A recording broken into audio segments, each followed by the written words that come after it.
This episode is sponsored by The Alcohol Experiment, a free 30-day challenge designed to interrupt your patterns, give you control, restore your health, and put you back in touch with the version of you who doesn't need alcohol to cope, relax, or enjoy life. More than 220,000 people have already tried The Alcohol Experiment for themselves and have seen improved sleep, increased happiness, reduced anxiety, and so much more. Join thousands in this inspiring, hopeful, and exciting program where you examine your beliefs and reconnect with the best version of you without ever feeling like you're missing out. Start today for free at alcoholexperiment.com.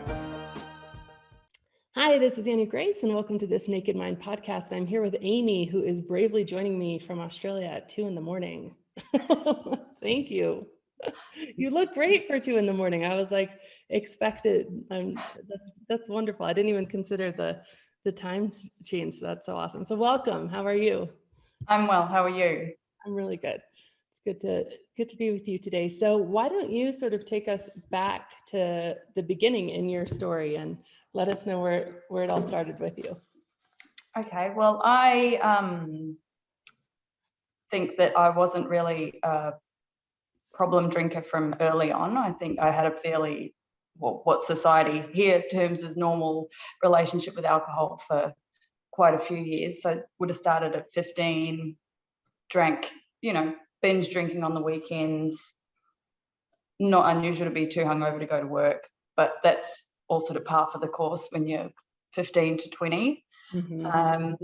I was originally from New Zealand, and then I moved to Australia after I finished university and kind of got a little socially excited when I moved to Australia. Moving away from my family for the first time. Australia is an even more hardcore drinking culture than New Zealand was.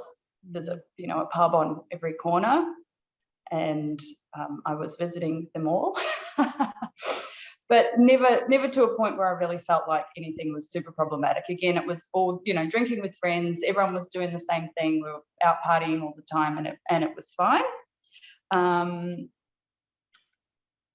I met my husband, and I think he kind of became my really hardcore drinking buddy, and he kind of taught me how to drink at a bit of a new level. I was keeping up with the husband or the boyfriend at the time. Yeah. Drinking earlier in the day than I might normally have, and drinking for longer periods of time, I guess. He's quite a fan of day drinking and watching sports and spending the afternoon watching the races. And but still, like, even then, we were having a good time together and everything was fine, and we had a lot of great, wonderful times, and I would never have considered then anything to be too problematic. I think things really shifted a little bit after the birth of my daughter, who's 5. Mm. That period of abstinence, I guess, when I was pregnant felt long. Yeah. Especially because at the time, all I knew to, replace alcohol with was soda water, which was just infuriating to me. So I would say, like, not long after she was born, I would be going out, having that time away from my family, and just drinking as much as I could, as quickly as I could. The first couple of years of her life were a little bit of a stressful period for us. My husband was unemployed over that time for quite a period, and that was a big period of stress. And I think things slowly crept in, got worse. Blackouts, me going away for work and, disappearing off the face of the earth, him not knowing where I was or what I was doing. I've ended up in hospital a few times with, I've broken an arm, I've, cut my knee open, internal stitches, too many emergency trips. So that was causing a lot of tension with us as well, I think. And that was a bit of a self-perpetuating cycle. So I was drinking to relieve stress, but I was also drinking to, I guess, relieve myself of some of the pressure that he was putting on me to drink less, even, and then it was making it worse. Yeah. So then it was causing more stress in its own right. That cycle is so typical. I mean, I definitely relate to that in my own journey, and I've heard so many stories of it's when we start to question our drinking that often it gets worse before it gets better, because we don't understand, like, why is this hard? Why can't I just stop? Why is this? And then we start to get really scared, like, oh my gosh, is this a problem? And that causes a lot of stress. And those questions, like, you know, is this a problem? Am I an alcoholic? What's wrong with me? All those questions create enormous amounts of stress. And then, of course, what do we do for stress? We drink. So it becomes this really nasty cycle almost. It almost begins with the point of like, hey, I'm going to do something about this. And without the right tools or education, it can really spiral. Yes. So after a couple of big incidences, I've been through a local drug and alcohol rehabilitation program. I've been through there twice now, and they sort of aim to get you moderating and just considering your relationship with alcohol. And to be honest, both times I went through, so they would have been spaced a year apart. I was probably lying through my teeth both times I went through that program about, you know, how I was feeling about my relationship with alcohol, and I think I was overselling the amount that I thought that I had control of it and that I wanted to have control of it. It's funny, like one of the counsellors did actually recommend that I listen to your podcast at that time, and I went and I listened to that introductory podcast where you talk your story about being at the airport, and I could relate to, you know, working and traveling and drinking, but then you just talked about living a life without alcohol, and I was like, ha, lols, that's not a thing. This lady's crazy. Yeah.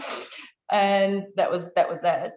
And I went back to just trying to moderate, and of course, after every period of trying to moderate, it just everything creeps back in and gets incrementally worse. And then, of course, last year we went into lockdown. I didn't cope very well with going into lockdown. I went on some anti-anxiety medication to help cope with lockdown. And when I was drinking, I wasn't supposed to drink on the anti-anxiety medication, but that didn't stop me. And when I was doing that, it was taking a much smaller amount of alcohol to get me. I was just disappearing off into a black hole, like, very quickly. Yeah. And I mean, I was a drinker, like I could drink a lot, and it was all of a sudden just blackouts constantly. And I had a random text message at that time from an old high school girlfriend who said, oh, I just wanted to have a chat. I've gone sober recently, and I just wanted to chat about some of the things that happened when we were younger. I want to apologize for a few things. So I was like, okay, that's cool. That's strange, but cool. And so we had a Zoom, and she explained to me where she was in her sober journey, and she'd been through your program, and she was just having periods of reflection, as I've learned that we all do, and wanted to, you know, just appease the past, which, I mean, I had no idea that she felt that way. And she explained to me how her attitudes towards drinking had changed so completely by going through the alcohol experiment. So I had said, you know, I'm having a lot of trouble. I'm kind of over it. I'm pretty sick of myself, and everyone else is sick of me, but I don't really know how to change that. And she said, well, you know, you can have your life as you like it now. Like, I love going out. I go out a lot still. I love going out for dinner. I enjoy socializing so much. She said, you can still do that, and you can enjoy that, and you can actually do that and enjoy that so much more without alcohol. You don't even know how good your life can be without alcohol. And I was like, this sounds too good to be true. This is ridiculous. This is insane. But she sold me on it. So I have, I've still got my little Post-it note with the Annie Grace program written on it and a few support groups. And I looked at it and I thought, okay, right, I'll start next week. And then I went out for first lunch, a lunch after our lockdown ended. It was my first lunch back out with the girls, and it was a long lunch, and it ended in a blackout by 5 o'clock, and me doing very just handling my child poorly and being an irresponsible parent and a terrible host to friends that we had over. And I woke up in the morning alone in bed and had no idea where anyone was or what had happened. And I was just like, okay, well, that's that then. No more now. And so then I started the program straight away. And my friend was right. What I learned in that program is just, it's like, I can only really describe it as a switch being flipped. And yeah, I've not really looked back, and it's just incredible. That's so awesome. And so you did the free alcohol experiment, alcoholexperiment.com. Yeah, I did. That's so cool. We now have, I was just looking at this because I got invited to be on a big talk show over here called Red Table Talk. And I was looking at the numbers, and we've now 250,000 people, 250,000 have gone through it. Just so that's cool. Amazing. Yeah, it's really exciting. That's so good. Yeah. So that was nearly a year ago. I'm 17 days off my 1 year. Yay, congratulations. That's so wonderful, Amy. It's so exciting. So great. So was it hard at first, like when the first few days, or talk us through a bit how it went? The first few days I was just so mortified about that evening, that it wasn't. I felt quite determined. And I think the early stages of that program really do make you really think about a lot of what you do. You take a deep dive really quickly. And a lot of the lessons that I learned in that first week have set me up for life. So I wouldn't say it was hard, but I really immersed myself in this space. So I joined a lot of Facebook support groups, listened to a lot of podcasts, your podcast, and I just really took a deep dive. I've read a lot of books that I feel like have just supported that journey so well. Everything complements itself, and everything's telling you essentially the same thing, that your life can be so much better without this. And I think as the 30 days went on, my confidence grew, and it just really cemented the messages for me. Mm-hmm. And when I came out of that 30 days, I kept involved. I became a mentor, and was quite glad to be able to communicate with people who are just starting their journeys and helping them along. And I also became a mentor when you did one of the live alcohol experiments, and that was a great experience to be able to connect with the group of girls here in Australia and support them through that. And all of those things along the way just really helped me. That is so cool. That's just great. So you went from just thinking like, there's no possible way that this is going to be, okay, that I'm going to be happy, decent, it's just not even a possibility, to sort of, where are you at now? I'm so much more confident in every facet of my life, like so much more confident. I'm self-assured. I have clarity. I have focus. I'm more social, I think, now, and I'm can cope better in social situations because I'm not hiding behind anything. I'm there, and it's me. It's not bad Amy. And it's just something I've become really, really passionate about. That's so great. So, what have there been how has it been socially? I mean, are you still quite locked down in Australia, or are things going back to No. normal? Yeah, we're very, very much returned to pretty much a normal life here, which is good. I haven't been so I've been out a lot with a small group of friends. I haven't really been in a big party situation yet. I don't know how I would go with that. That'll be a challenge. But I do have my 40th coming up soon, so I can challenge myself with that at my own party. Nice, that'll be perfect. Yeah. So yeah, it's actually, so social situations I've found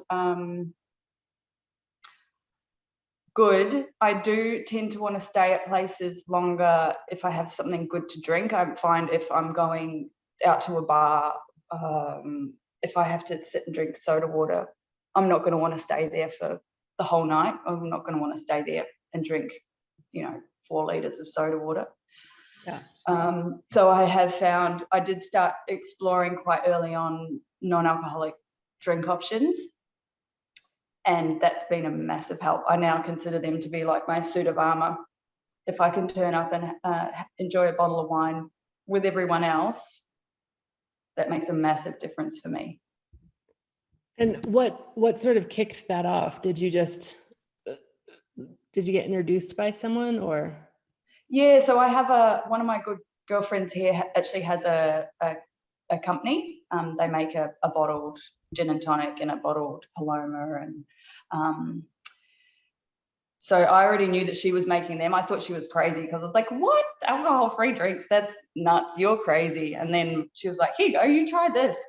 And then I did, and it was like, oh, this is great. This is so much better than drinking soda water. And that was my just initial introduction. And from there, I sort of started exploring and realizing how many options there are. There's so many options. And I started buying things and trying them and realizing what was good and what was bad, and keeping a little log of everything in my phone so I didn't accidentally buy the wrong thing again. And yeah, that's sort of just developed along over the past sort of 6 months into really a full-blown life adventure for me now.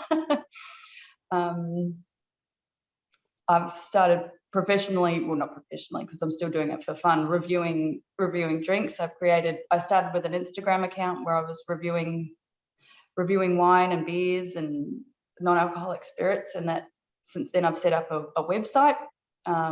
So all my reviews are housed in one spot, because it's nice for people to be able to compare reds with reds and whites with whites and see what's what. And I've also sort of started a bit of an advocacy platform, because it can be really difficult to find non-alcoholic options when you're out and about. And that's what I'm finding have found increasingly frustrating, is more often than not, you are going somewhere that really only does have soft drinks and juices if you're not drinking alcohol. Yeah, for sure.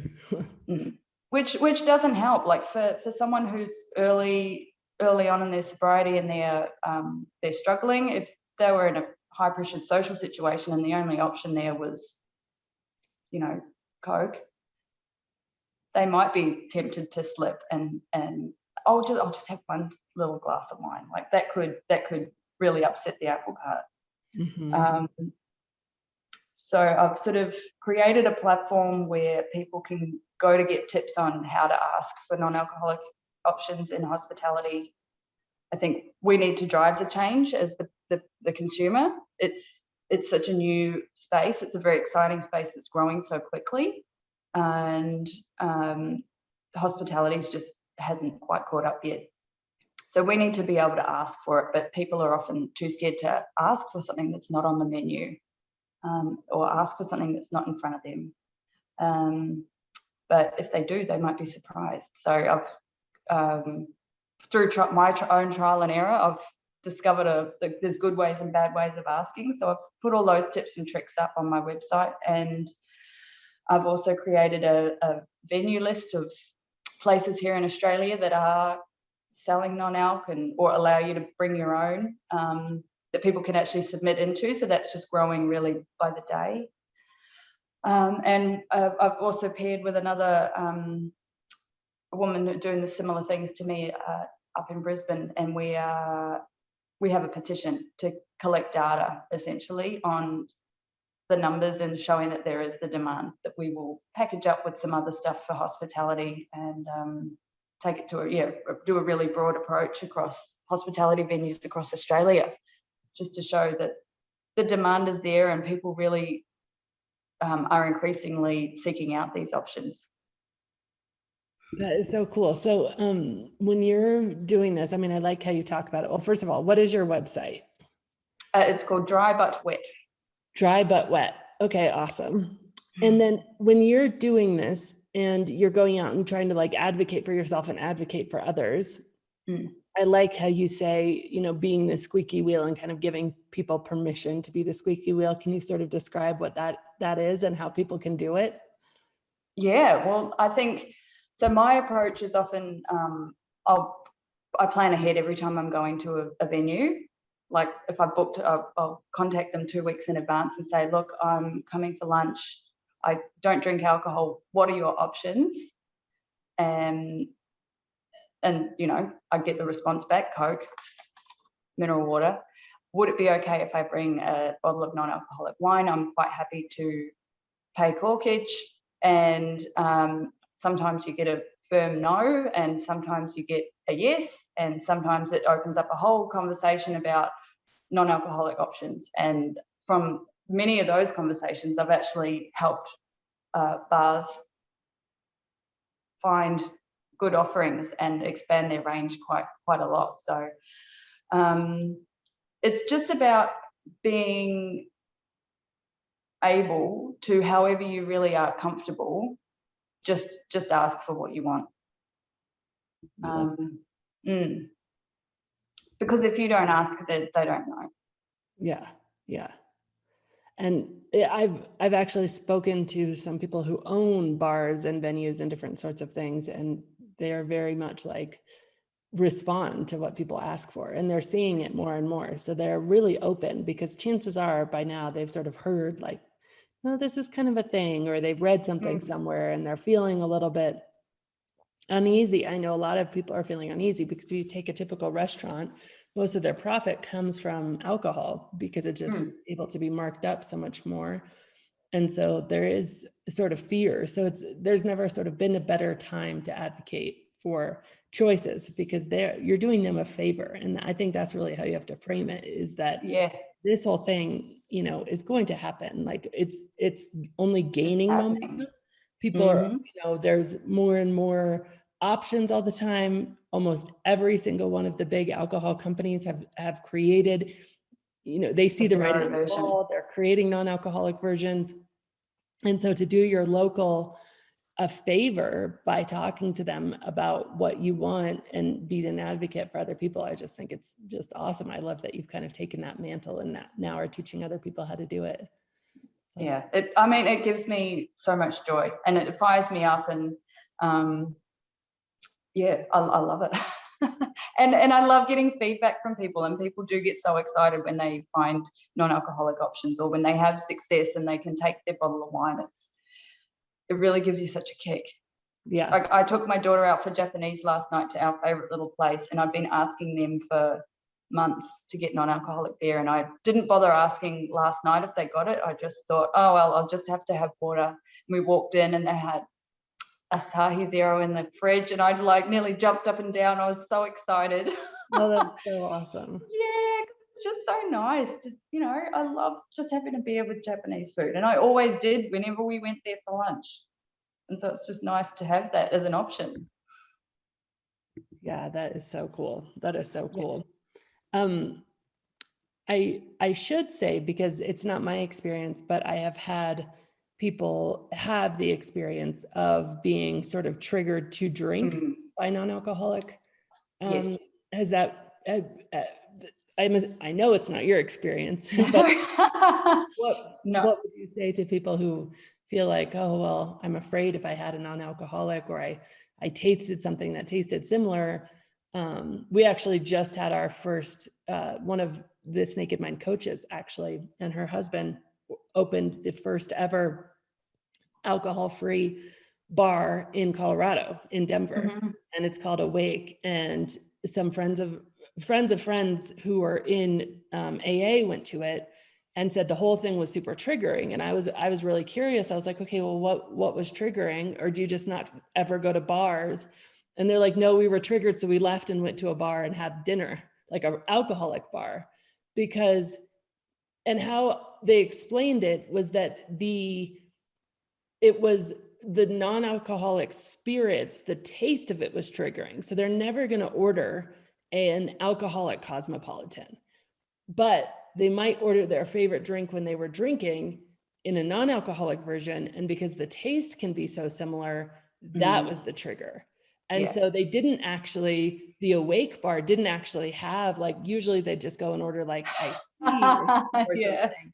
And so they didn't have those versions. All of the drinks they had were really well thought through, and they were all, you know, mocktails or replicas, but they were, you know, she's imported stuff from everywhere. And it's just this amazing collection.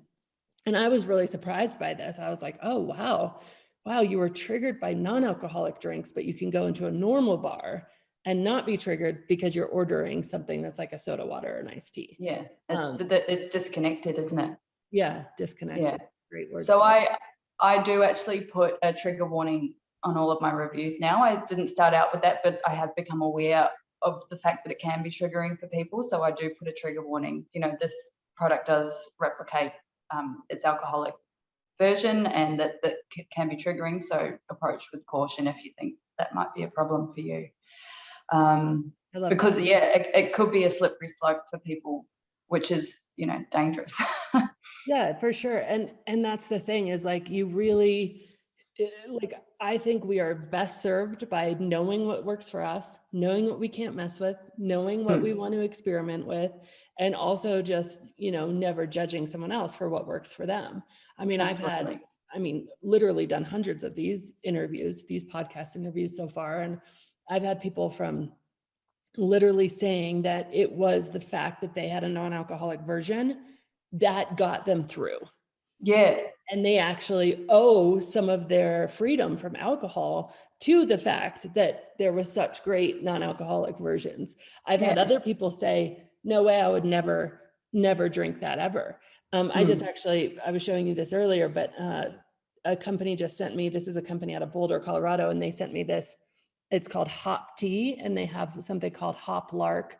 And it's really smart, I think. It's just sparkling water, but it has the flavor of, this one is chamomile and hops. And then there's like a citrus one. There's a bunch of different ones. And but it does taste, I would say it doesn't taste like a beer, but it has that reminiscent sort of, it's a very slow drinking thing, very robust taste. I was really impressed. I was like, wow, it's a sparkling water. And it actually, you know, sparkling waters generally don't have a lot of flavor, and this has a ton of flavor. But equally, I offered one to a friend of mine who, again, she got sober with AIDS. She's like, no way, I would, even if it's just sparkling water, I wouldn't want to taste hops because that's too close. Yeah.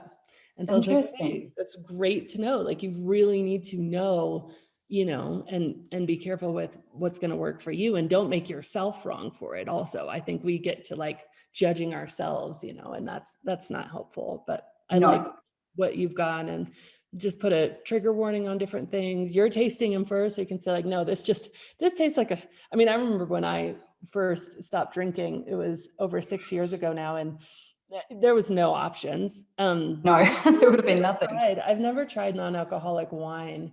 I've tried this. I remember my first non-alcoholic beer was at my cousin's wedding, and they stocked it for my uncle, my great uncle. He's now passed away, but he'd been sober for 40 some years. And so he got me one because it was like, welcome to the club, you know? And I remember drinking it and feeling really self-conscious because it was like in a beer bottle. And I was like, oh, like I just felt self-conscious. And then it gave me like gas, and I felt all, and I was like, oh, this is so that was that for me for non-alcoholic beer. But then I like this hop sparkling water. And another friend of mine introduced me to another non-alcoholic beer that was more like a fruity beer. It wasn't like, I think I had an O'Doul's or something. And I was like, oh, I had a few sips. I was like, that tastes pretty good. But I've still not had wine. Not because I feel like I'd be triggered, just because I just haven't been into a liquor store to proactively like seek it out. But I remember at the beginning, there was no options. So I was literally just and I was like, whatever. I was so proud of myself for not drinking that I was just fully giving into my sugar cravings. Yeah, as you have to. As you have to. As you do. So I was just ordering Shirley Temples with my kids. And that was like my go-to thing was like a Shirley Temple. It was really funny. Or a tonic, just pure tonic, which is also just pure sugar. Sugar, And then eventually I got to doing soda water with cranberry with a little bit of lime. And I still really like that. Like that's still that is very refreshing. Very refreshing. But it's exciting. It's exciting that there's so many options. It's exciting that this Awake is now live in Denver, and you're doing so dry but wet. Is it .com or .co.au? .com.au. Okay, perfect. Yeah. Awesome. So cool. And then your Instagram, what is that? Instagram is also dry_but_wet. Perfect. Very cool. I love it so much. That's great. What a cool thing. And I do mix it up a little bit. So I've got a blog in there as well where it's like sobriety musings, just stories, thoughts about how far I've come and my journey, and just things that pop up every once in a while. I had a few weeks ago, I had what I called a wine attack, where I was in a situation where I was at work, and I work at a university, and so it was just the middle of a work day, but they had a function on, and there was a whole table full of champagne glasses. And because I wasn't expecting to see that, and I wasn't in a situation where I was prepared for it, I was like, and I had this really visceral like reaction to that, and wanted to go up and get the wine and drink it. And I hadn't had a feeling like that in a long time, but it was like a trigger. It was the first time I'd really felt triggered, and it was like a physical muscle memory thing or something of going and necking champagne. And I sat on my hands and really had a good hard think about that, because it was such a shock. Yeah. But I was, in a position where I was able to work through it. So I write things about those sort of situations, which I think is, it's good to share stories like that, because people can relate to them. And I found that really useful when I was early on, reading everyone's stories and relating to them, because we're all in the same boat. That's one of the things that I think is so cool about the Alcohol Experiment, which again, if anybody wants to go through it, it's free, always free at alcoholexperiment.com, or you can get it now, super exciting, on the App Store. So you can download it in an app form, do it on I heard that. But one of the things that's quite cool about it is being on the journey with people who are usually no more than 30 days apart from you, since it's a 30-day experiment. And then of course the mentors stay. One thing that our coaches, who now have gone through sort of usually multiple years, and then they've gone through coach certification, it gets harder and harder to connect with how you felt in the early days. You forget really quickly. You forget. So the more we can write and talk about it and support each other in those early days with someone who's like, oh, you get me, like, okay, like that sitting on your hands with all the champagne glasses, like that's an experience that you'll never have again, right? Because and I'm such a firm believer that everything you do the first time, it just like, it's not even by half. I think it's like by 70 or 80%, it diminishes. So if you make it through one trigger mindfully, with curiosity, without judgment, successfully, without giving in, that next time, it's going to be a small fraction of the feeling you had the first time. And so you're never going to have that again. So the more you can write about it, and for your own good, for your own knowledge, but for other people, I think that's really powerful. I love that. I find it beneficial. And I have found it, like the further I get away from drinking, the more I'm able to reflect on how I was when I was drinking. Like I really didn't believe that I had a problem. Yeah. Until I stopped. Like I really didn't. I didn't see it at all. I just thought every time I was hurt or did something stupid, it was coincidence, and it would have happened anyway. And I was so not wanting to blame alcohol because it was my friend. Yeah. It was a shit friend. That's Yeah. true. So it's been interesting to get so far away from it and see that. Yeah. So thanks, Annie. Thanks for an amazing program. Oh, you're so welcome. I'm so happy that it worked so well for you. That's wonderful. I love it. I love hearing the stories. So if you were going to go back in time, let me ask you the question I ask at the end of these. If you were going to go back in time and talk to Amy, who really just was like, yeah, there's no way. I mean, even the one who listened to my first podcast and then I started talking about being alcohol free and she's like, nope. Turn that off. Because alcohol was the friend. What would you tell her about how life is now? Oh, life is you're free. You can be free. You can be the best, most present, full version of yourself and enjoy your life more than you could ever possibly imagine. I love that so much. It's so good. Yeah. That's awesome. And that's it. So cool. Well, thank you so much, Amy. Thank you for everything that you're doing. It's just so cool. We'll put all the links in the show notes and just thank you for being here. What a fun conversation. Thank you so much for having me. Did you miss this Naked Mind Live? Do you maybe have a little bit of FOMO? But don't worry, I've got you covered.